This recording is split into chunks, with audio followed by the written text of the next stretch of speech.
Ano yun pare? Yung kakilala mong dadalhin sa akin. Paano kaya dadalhin natin?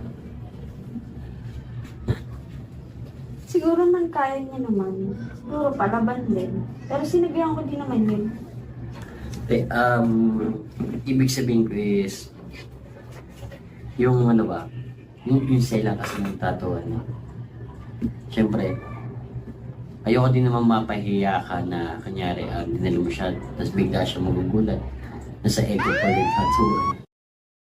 Damn! Diba?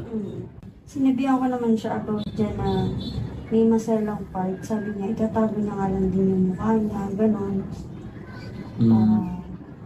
Pero palaban yun. Palaban siya. Because... Damn!